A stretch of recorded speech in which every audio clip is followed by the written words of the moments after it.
All right, good morning or afternoon, whenever you're watching this. We're going to spend today and actually a couple of days on factoring. If you're watching online, I would suggest that you first pause the video here and go and copy the foldable that is also here on D2L.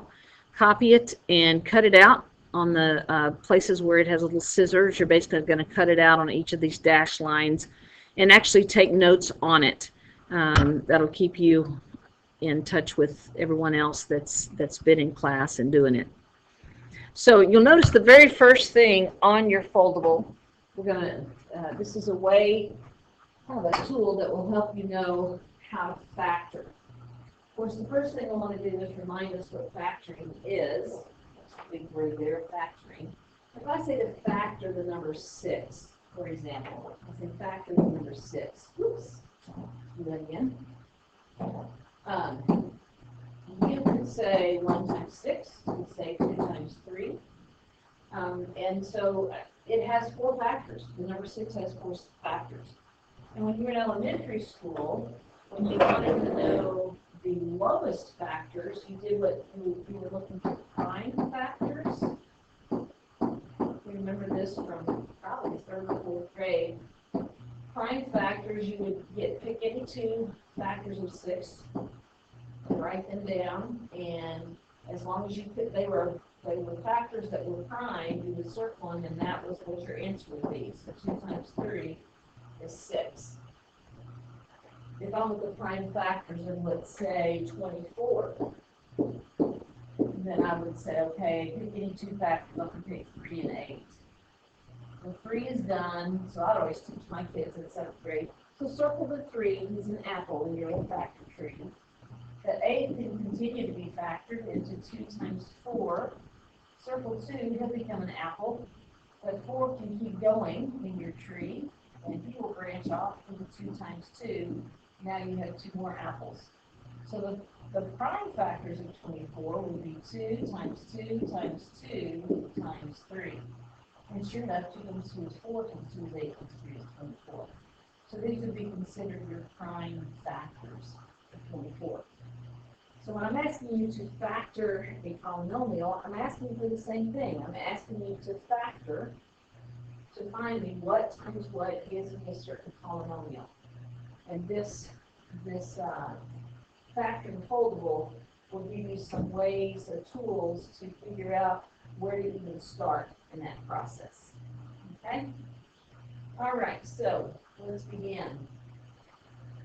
If I were you, I'd open up your foldable and make sure that, and write on the inside in the foldable, inside window.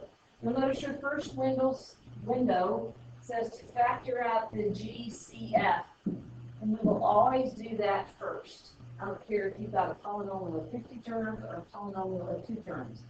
Pull out the GCF is the first thing you'll do as you go through the factoring process.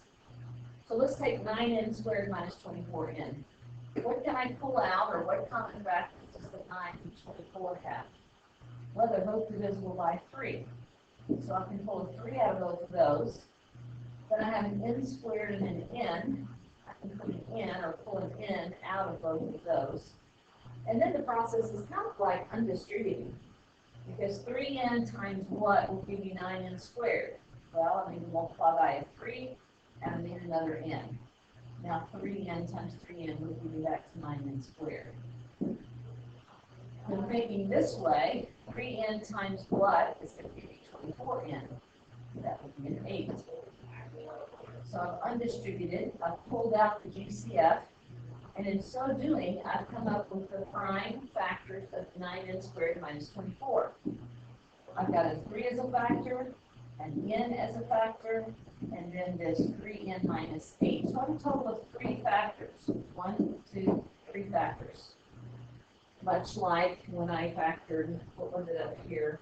When I factored 24, well, I ended up with 4 factors on that. But so sometimes you get 2 factors, sometimes you get 4, sometimes you get 3. Let's look at the next example. 24x to the 4th y plus 2x squared y minus 4xy squared. Again, let's look at the numbers. Let's look at the 24, the 2, and the -4. As you look at those three numbers, what do those three numbers have in common? Or what GCF going to pull out of all of them? Well, I can pull a 2 out. All right, now look at the x to the 4th, x squared, and x. I can pull an x out of all of those. I've got a y, and a y squared. I can pull a y out of all of those. Now, I'm going to just undistribute. So 2xy into 24 to the 4th y. I need a 12. I need an x cubed. That's all I need because I already have a y. All right, now go to the next term. 2xy times what will give me this whole thing? Well, I've got a 2. I need another x. Don't need another y. I already have a y. And then finally, 2xy into 4xy squared. I'm going to need a 2. I already have an x. I need one more y. So I ended up with 4 factors. I've got a 2 times an x times a y times a trinomial. So 4 factors. Multiply. If you were to multiply all that together, redistribute it to xy, you would end up right back where you started. So that's pulling out the GCF first. Always do that first. Yeah, what if your expression that you're given happens to be a polynomial of 4 terms? This is a cubic, but it has 4 terms in it. 1, 2, 3, 4. Therefore, it's a polynomial of 4 terms. Well, when you have 4 terms, and of course, the first thing I try to do is pull out a GCF. Well, there is nothing that will go into all of these. X will go in the first 3, that won't go into the 1. So I can't pull out a GCF. Well, there's a little trick when you have 4 that you can do sometimes. It won't always work, but it's worth a try. And that is to group. Group the first 2 guys together and then group the second ones together. And then individually out of each group, pull out a GCF. What can I pull out an x cubed and an x squared? Well, I can pull an x squared out of both of those. And then x squared times x will get me back to x cubed. X squared times 1 will get me back to x squared. So there's my 2 factors for that half. Then I'm going to look on the other side, and ooh, this looks like they don't have anything in common. But they do, and you must pull out a common factor every time. So what I'm going to pull out of there is a 1. And pull a 1 out of both of those, which won't change much, except that I need that, because what I'm going to do now is I'm going to pull out the common factor between these 2. They both have the factor of x plus 1. That's a common factor for them. So I'm going to pull out the x plus 1 out of both of them, so they're gone. And then what's left is this x squared plus 1. So now I've come up with 2 factors for that original polynomial of 4 terms. And that won't always work with a polynomial of 4 terms, but it's certainly worth a try. Let's try this next one, x cubed plus x squared minus 3x minus 3. Well, let's group the first 2. And then let's group the last 2. So if I do that, I can pull an x squared out of the first group. I'm going to look up the page here. So this would be x plus 1. I'm going to pull a -3 out of the second group. And that will leave me with an x plus 1. Notice this -3 times 1 gives me back to a -3. So this will indeed be a plus. So again, these guys have a common factor of x minus 1, which I'll pull out. Oops, x plus 1, excuse me. So those are gone. And then what's left is this x squared and this minus 3. That would be my second factor. So again, I've come up with 2 factors for the original polynomial of 4 terms. All right. The next type that we're going to look at, so we've looked at Boyce Plug GCF. We looked at what happens if we have 4 terms. But what happens if we only have 2 terms? We have a binomial. We have, let's say this one, x squared minus 9. Well, some binomials are very special. They're special because they're called the difference of squares, and we can factor those in a very unique way. There's 3 questions you want to ask yourself an expression is indeed a difference of two squares. First of all, is it a binomial? Does it just have two terms? If we look at x squared minus 9, check. It's just two terms. It's a binomial. Second question, is it a difference? Well, difference indicates subtraction. So is it a subtraction problem? It is. So that two out of 3 is good. Then the last question we're going to ask is, are the two terms both perfect squares? Do you know the square root of x squared, and do you know the square root of 9? The answer to both of those is yes. So I do have a difference in two squares right here. It's a special polynomial, and they're easy to recognize because they are just two terms. And normally with a trinomial, you have an outer and an inner term that add together.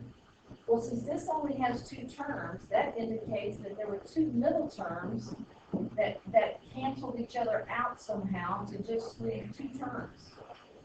Well, wait a minute, what do we call those things that when we multiply and the outer and inner terms cancel? That's conjugate pairs. So I know that this binomial was made up of multiplying two conjugate pairs together, meaning one would be positive, or one would be a plus, an addition problem, one would be a subtraction problem. And then in the first spots in both of these, I'm simply going to put in the square root of x squared, which is x. And for the 9, I'm going to put in the square root of 9, which is 3. So the two factors of that binomial are x plus 3, x minus 3. Working the process backwards in your mind, this pair of binomials, these are conjugates. And when you have conjugates, the outer and inner cancel, and you just need to multiply first terms times last terms, which is exactly what's happening here. My first terms, when I multiply them, I get x squared. My last terms, when I multiply them, I get a negative 9. So it's all part of one big puzzle, and it all fits together beautifully. Let's try another one. Let's say we have 4x squared minus 9y squared. Let's see if it meets the criteria. Is it a binomial? Yes. Is it a difference? Is it a subtraction problem? Yes. Do you know the square root of everything up there? Yes. So it indeed is a difference of two squares. So its product is going to be conjugate pairs, one addition, one subtraction. That makes the conjugate pairs. In the first spots in each, I'm going to have a 2x and a 2x. That's the square root of those. And in the last box, I'm going to have a 3y and a 3y, because those are the square root of 9y squared. So I came up with two factors. I'll multiply those two things together. If they are conjugates, outer and inner cancels, you end up with the first terms, 4x squared, last terms, which are negative 9y squared. Perfect. What if we have something a little bigger than this? What if we have 16x to the 4th minus 81y to the 6th? So it is a binomial, it is a subtraction, but are both terms perfect squares? The 16 is, because 4 times 4 is 16. X squared, x to the 4th is, because x squared times x squared is x to the 4th. 81 is good, because 9 times 9 is 81. What about this y to the 6th? Is there some power of y times itself? Some power of y times itself is going to give you y to the 6th. Actually, there is. It's y cubed. Because remember, when we're multiplying with exponents, we add the exponents. So the square root of y to the 6th, the square root of y to the 6th would be y cubed. All right, let's think about, is there a pattern there? What if I had y to the 8? What would be the square root of that? Y to the 4th times y to the 4th is 4 plus 4 is 8. What about y to the 10th? What's the square root of that? That would be y to the 5th, because y to the 5th times y to the 5th is y to the 10th. So do you see the pattern? What we're looking for is even exponents. If you have an even number as an exponent, then it is indeed a perfect square. All right, so make note of that on your charts or in your folder somewhere. And let's keep that in mind, and let's take that and factor this binomial, this difference in two squares. I know it's going to form a conjugate pair, so I'm going to have a plus and a minus. In the first spot, the square root of 16 is 4. The square root of x to the 4th is x squared. That's going to go in the first spots. In the second spots, the square root of 81 is 9, and the square root of y to the 6th is y cubed. We'll go in both of those spots. And I am done. Came up with two factors. All right. Let's move on to trinomials. In your next window, there are several different types of trinomials. I'm going to introduce you to one in particular today that's really, try to figure this one out because it will save yourself so much time. Let's say we have 4x squared minus 12x plus 9. First thing we try to do is pull out a GCF. Is there anything I can pull out of all three of those terms? No, there isn't. Well, then is it a difference of two squares? No, it's not a difference of two anything because it's a trinomial. So it's not a difference of two squares. Well, the next question I'm going to ask myself is it a perfect square trinomial? What I mean by that, first of all, is it a trinomial? You have three terms. Yes. So here's the questions you ask. You take the square root of the first term. The square root of 4x squared would be 2x. The square root of the last term, the square root of 9, would be 3. Then I'm going to multiply the 2x and the 3 together to give me 6x. And then the question is that middle term twice the product of these two? Is 12x twice 6x? It is. Therefore, I know this is a very special trinomial. It's a perfect square trinomial because it turns into a perfect square. This sign right here will be the sign that we'll put in the middle. So I know it's going to be a difference. In the first spot, I'm going to put the square root of the first term, which is 2x. And then the second spot, I'm going to put the square root of the second term, or the last term, which was 3. So my two factors for this perfect square trinomial is 2x minus 3, and then another 2x minus 3. Notice those are not conjugates. They're both 2x minus 3. 2x minus 3 twice. Let's see if we can find middle in here. How about 100x squared plus 220xy plus 121y squared? That kind of scares me. Those are big numbers. But I'm going to use the same test to see if it's a perfect square trinomial. Is indeed this, can I just do that? Well, let's see. The square root of 100x squared is 10x. The square root of 121y squared would be 11y, because 11 times 11 is 121. Let's multiply those two together. 10 times 11 is 121. Is that right? 10 times 11 is 100. No, that would be 110. So it's 11, and you add a 10 to it. So that's 110y. So look up. Is it indeed, is that half, or is that little term double? That little term, that product? It is. Beautiful. So I don't need to do a lot of work here. I know that this sign is going to go in the middle.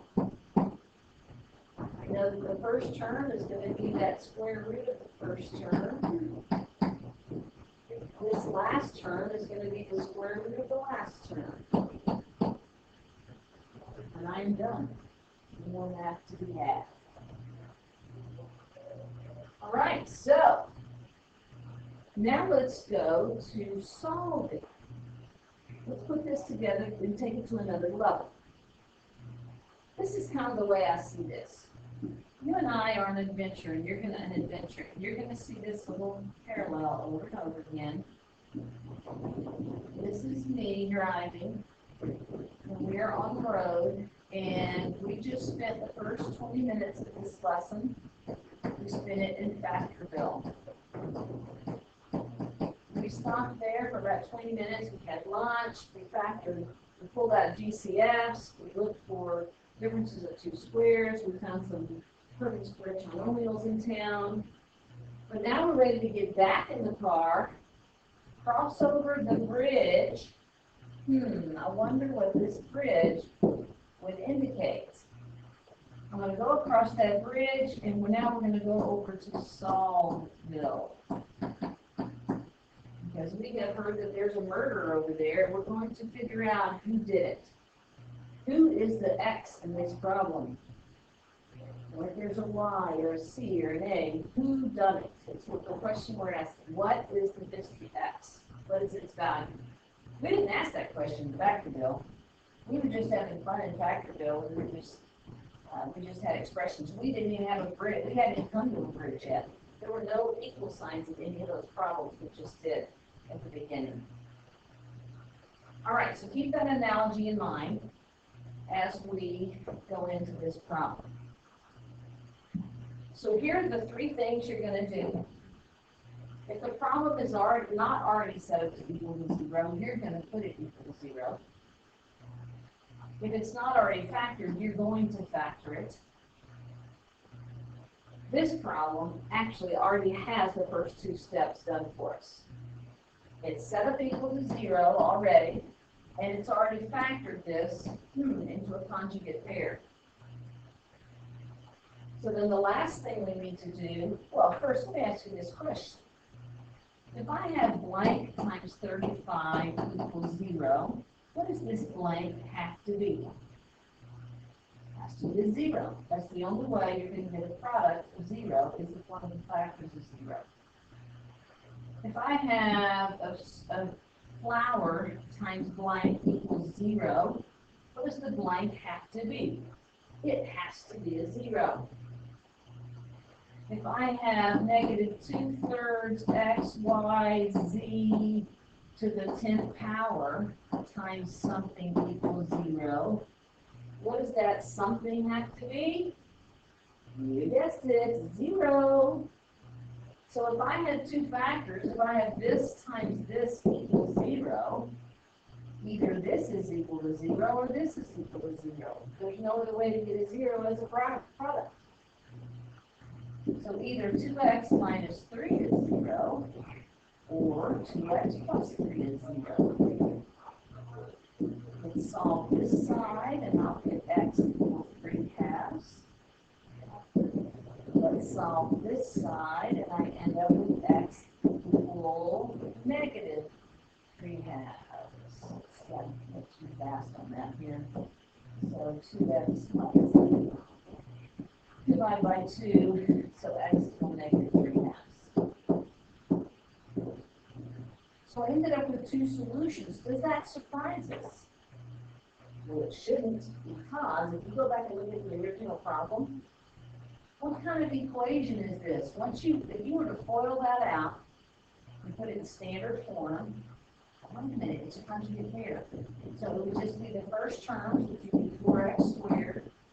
Outer and inner will cancel. Last terms are negative 9. Oh, look, that's a quadratic. And whenever you have a quadratic, the highest exponent is 2. Therefore, you need two solutions.